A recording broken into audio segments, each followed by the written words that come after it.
Previously, as Jin Woo saved Hyan's life by transforming Byung into a shadow soldier. As the Korean hunters departed, Jin Woo stayed behind to clear the remaining ants. Afterward, he reached level 100 and resurrected the Ant King as his shadow soldier, naming him Baru. New characters were introduced, including a Chinese five-star hunter and two potential future enemies, while Jin Woo's father observed them from the shadows. After the Jeju Island raid, Jin Woo honored those who had lost their lives.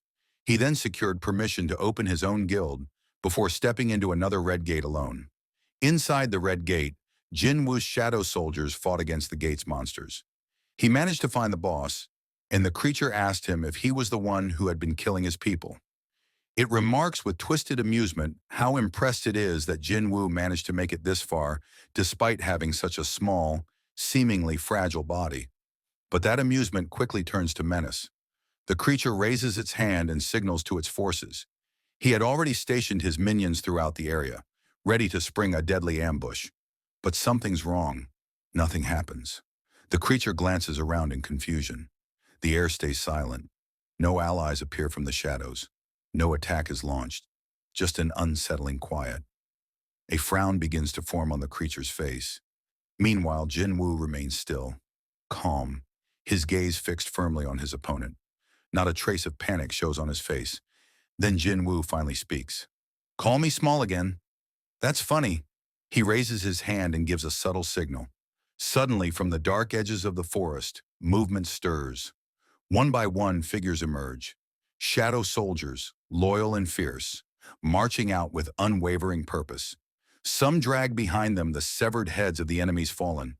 The forest grows darker as the ground begins to fill with Jin Woo's summoned army.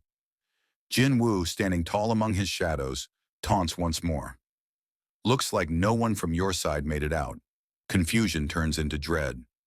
Then, thud. Something hits the creature square in the face. Startled, it reaches up and grabs the object. It's another corpse, one of its own. Eyes wide, the creature lifts its head and sees Jin Woo again, this time surrounded by a vast army. A sea of darkness prepared to devour anything in its path. Panic fully takes over. The creature shouts in desperation, ordering any remaining forces to attack and destroy Jin Woo's army. But Jin Woo remains composed. He calmly gives his order. "Wipe them out." Both sides surge forward and the battlefield erupts. But from the very first clash, it's clear the outcome is already decided. Jin Woo's shadow soldiers are faster, stronger, and better organized. They strike with deadly precision, overwhelming the enemy with little resistance. As the intense battle unfolds, Sunung Jin Woo begins advancing toward the dungeon's boss. Leading the way ahead of him is Tank, the enormous shadow bear who crashes through enemy lines with ease, clearing a path for his master. Sensing the threat, the boss monster erupts with rage. It roars and charges directly at Jin Woo, attempting to stop him before he can get closer. But before it can land a single blow, two powerful shadows intervene. Boo swoops in with incredible speed, slicing off one of the boss's arms with razor-sharp claws. Igris follows right behind, his sword flashing through the air as he severs one of the creature's legs. The massive beast collapses to the ground, overwhelmed. As it tries to lift its head, another presence looms over it. Tusk, the high mage of Jin Woo's army. Without hesitation, Tusk casts inverse gravity, pinning the boss down with an unseen force. The ground buckles beneath the weight, rendering the monster completely immobile. Step by step, Jin Woo approaches. Calm, he comes face to face with the fallen creature. His voice is low and cold. "You'll answer my questions," Jin Woo says. "It'll hurt less if you cooperate."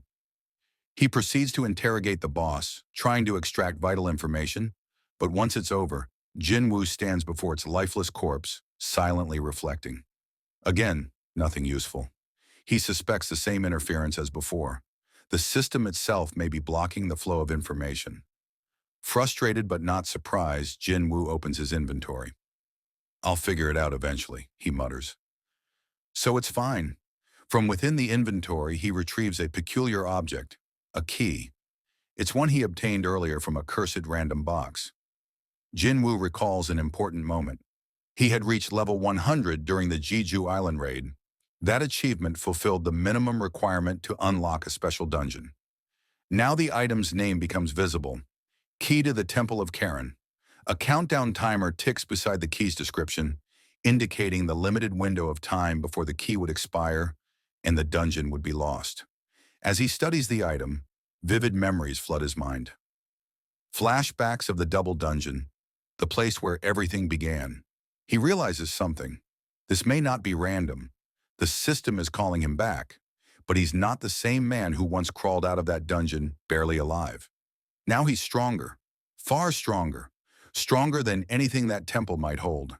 He wonders if all of this was orchestrated from the beginning, if that dungeon is still waiting for him, and if it is, then wait for me. Meanwhile, deep inside the Temple of Karen, a shadowy figure stirs. Sitting in the darkness, an entity smirks. Sensing Jin Woo's resolve from afar, it hears his words and prepares. Jin Woo is coming. The scene shifts to a dark and eerie dungeon. A man trembles in fear, trapped. In desperation, the man stammers, demanding to know who or what this creature is. But the figure responds coldly as if talking to himself. He's not the one either. A pause lingers in the air. Then the figure mutters again. They're hiding well those brilliant fragments of light.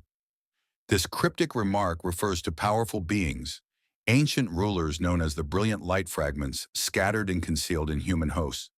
It's Selid, known as the king of the snowfolk, the monarch of frost. Sensing a familiar aura, Selid turns.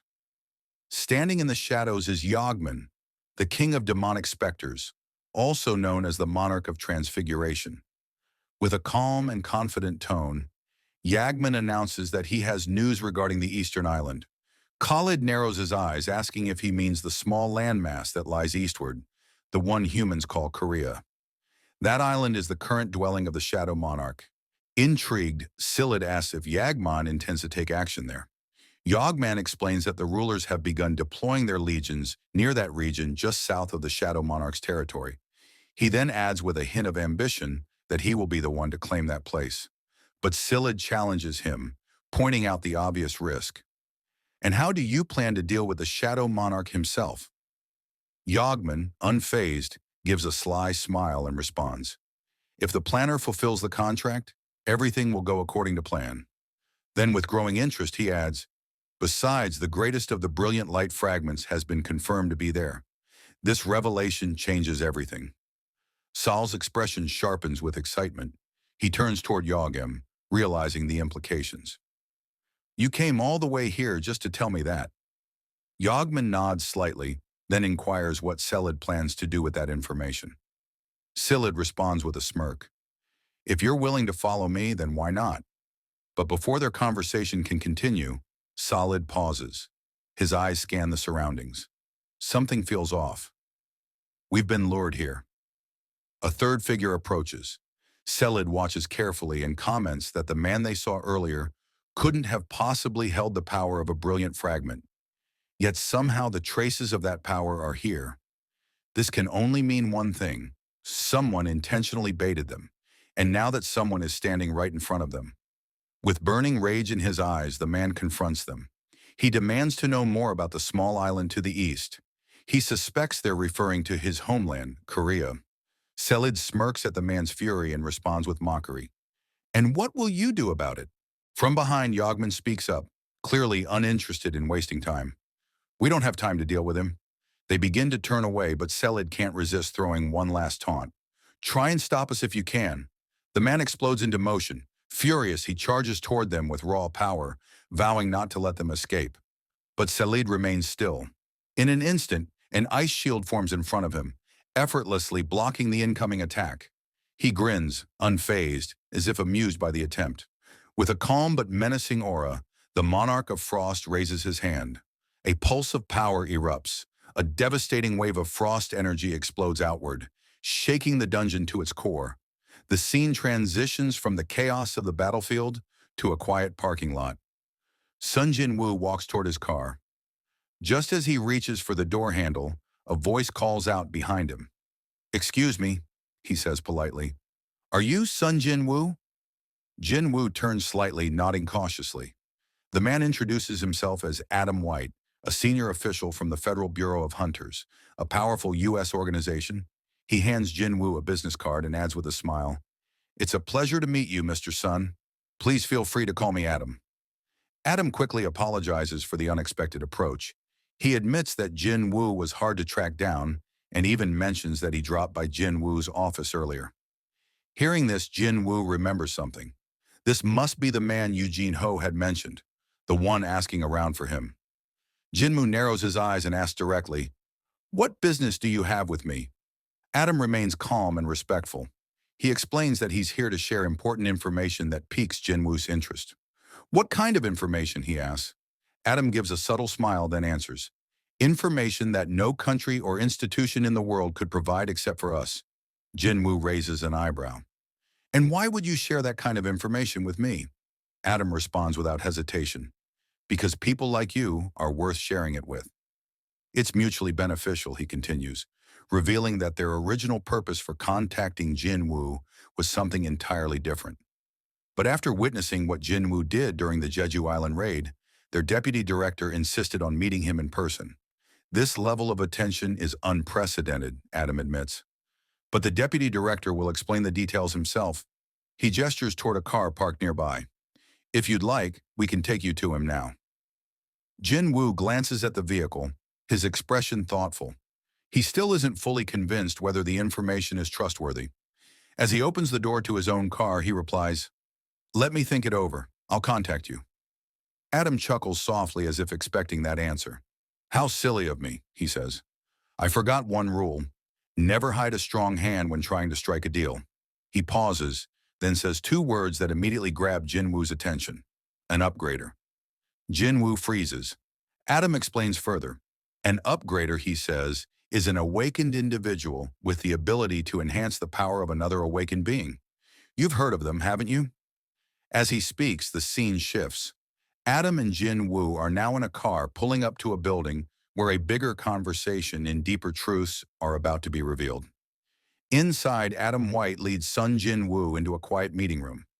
Adam introduces him as Michael Connor, the deputy director of the Federal Bureau of Hunters. Michael stands and shakes Jin Woo's hand firmly. "It's a pleasure to meet you," he says. With formalities out of the way, Adam takes his seat and mentions that he will serve as their interpreter during the meeting. Wasting no time, Michael slides a stack of documents across the table toward Jin Woo. The folder contains immigration paperwork. Michael explains that under normal circumstances, acquiring American citizenship would take 1 to 2 years of processing. But for Jin Woo, all it takes is a word, Michael says confidently. "We're prepared to make you a citizen immediately." Jin Woo, however, stays focused. He calmly replies, "I came here because Mr. White said you had information to share," and questions, "Is it truly possible to upgrade a hunter's abilities?" Michael smiles knowingly and gives a surprising response. "In fact, the one who can do that is here right now." He turns to one of his staff and says, "Please call Miss Selner in." Moments later, a woman enters the room with quiet grace and calm confidence. Michael stands and introduces her. "This is Norma Selner," he says, "the only person in the world who can enhance an awakened being's abilities." Jin Woo observes her closely. She feels different, not just in appearance, but in the unique aura she carries. She doesn't feel like any hunter I've met before, he thinks. Michael then encourages Miss Selner to explain her ability in her own words. She steps forward and begins addressing Jin Woo directly. "I understand if you're skeptical. Everyone I've met had the same look when they first heard this." She pauses, then adds with a faint smile, "But once they experienced it, they beg for more." As she walks toward Jin Woo, Michael gently calls out to her, keeping the moment grounded. Miss Selner begins to explain. She tells Jin Woo that every awakened individual has a natural limit, a ceiling they cannot surpass. A hunter's rank is fixed, and unless they undergo a second awakening, their power will never grow beyond that limit. This fact is widely accepted as common knowledge throughout the awakened world. But then Jin Woo asks, "So you can change that?" Without hesitation, Miss Selner nods. "Yes, I have the ability to lift that limit." She goes on to describe a process that happens in 3 stages, a gradual unlocking of a person's true potential. She admits that she didn't know what to call this ability at first, but over time it became known as a force reawakening. Put simply, she can draw out the true strength hidden within an awakened being. Mr. Connor nodded in agreement with Mrs. Sellner, affirming that everything she had explained was indeed true. However, he was quick to add an important limitation. Each time Miss Sellner used her ability, it drained her immensely. Because of this, she could only help around 3 to 4 people in a single year. Jin Woo remained quiet, but his thoughts were racing. If what they said was true, then he might be one of the few chosen to benefit from such a rare and powerful ability. That alone spoke volumes about its value. Curious, he leaned forward slightly and asked how effective this enhancement process truly was. Miss Sellner responded calmly, explaining that the results varied from person to person. However, for those who completed all 3 stages, the increase in physical capability ranged from 20% to 30%. That number hit Jin Woo like a thunderbolt. To someone already at the peak of their abilities, a 30% boost was almost unthinkable. He finally understood why someone like Hang Dong-soo had accepted the U.S. offer, even if it meant public backlash. It all made sense now. Who in their right mind would turn down such a chance? Still, a thought crossed his mind. What would happen if others discovered the truth about Miss Sellner's power? Mr. Connor answered that concern without hesitation. That was precisely why the U.S. government kept her under close protection. In exchange for her cooperation, she received full security and a generous salary.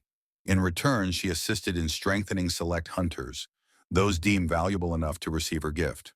With that, Mr. Connor formally reintroduced Miss Sellner to Jin Woo, stating that her powers would be used on him as a token of goodwill. Jin Woo, still unsure of their motives, questioned whether this was truly a gift or just bait to draw him in. Connor clarified his position. If Jin Woo agreed to work with the Federal Bureau of Hunters, he would receive top-tier benefits. They would also personally arrange introductions to any guild he preferred and assist him in negotiating the most favorable contract. Miss Sellner then gently pushed a small plate across the table toward Jin Woo. She assured him there was no need to rush his decision. They simply wanted him to take time and consider the offer. Jin Woo looked at her with a hint of surprise. She reaffirmed that, as they had said, this was a gift, not a demand. After a brief pause, Mr. Connor made another proposal. He asked if Jin Woo would allow them to temporarily remove his limits so that he could experience the effects firsthand. Jin Woo was taken aback. For nothing in return, he asked. Connor responded that it was to be considered a complimentary demonstration meant only to show him the potential of what was being offered. At that moment, Jin Woo remembered something Miss Sellner had said earlier, that once he felt the power, he would come back on his own, begging for more. Her confidence now made perfect sense. Miss Sellner then requested that Jin Woo hold out his hand and look directly into her eyes. She explained this was the first step in the process, watching from the side. Michael Connor observed quietly. From his perspective, Jin Woo had already taken the bait. He was calm, calculating, and listening. But Connor believed that once Jin Woo experienced even the first stage, he would come back to them voluntarily, and if he was the impulsive type, he might even sign the papers right then and there. As the process began, Jin Woo extended his hand toward Miss Sellner. The moment she took hold of it, a faint glow started radiating from his skin. A green aura gradually enveloped him, and a flicker of light ignited deep within his eyes. Mr. Connor silently observed, his mind drifting to Jin Woo's past achievements. He recalled how Jin Woo had turned the tide during the catastrophic Jeju Island raid, displaying powers that defied explanation. Even now, he couldn't help but wonder, what more is this man capable of? The energy continued to surge. Miss Sellner's eyes began to shimmer, and her entire body was cloaked in a radiant yet eerie light. Then something shifted. It was as if her consciousness had been pulled elsewhere. Suddenly, everything around her faded into a vast void of darkness. Within that black expanse, a vague outline began to emerge. A shadowed figure stepped forward slowly from the depths. Each step it took brought it closer, closer to her. And then it stood directly in front of her. Its presence was overwhelming. Its glowing, fearsome eyes pierced through her soul. It wasn't just looking at her. It was watching her as if silently warning her that she had trespassed where she shouldn't. Overcome with fear, Miss Sellner let out a scream. The glowing energy shattered. The process came to an abrupt halt. The atmosphere in the room instantly turned hostile. Agents nearby sprang into action, drawing their weapons and aiming them directly at Ginw. Panic and confusion filled the air as they demanded to know what he had done to Miss Selner. But before they could escalate any further, Mr. Connor exploded in rage. Slamming his hand on the table, he yelled at the agents, calling them fools. "Do you even realize who you're pointing your guns at?" he barked. "If you're so concerned, go check on Miss Selner. Don't stand there acting like amateurs." Turning toward Jinwoo, Mr. Connor lowered his head and apologized. His voice was firm but regretful. The agents had overstepped.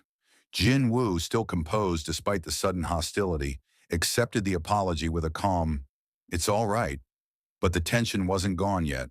Fuming, Mr. Connor walked over to the nearest agent and leaned in, his tone colder than ever. "If this were Thomas Andre or Leo Jagang sitting in that chair," he said, "you'd all be dead right now." The terrified agent could only nod in silence. Connor then turned his attention back to Miss Selner, who was now visibly shaken. Her body trembled and sweat clung to her skin as if she'd just escaped a nightmare.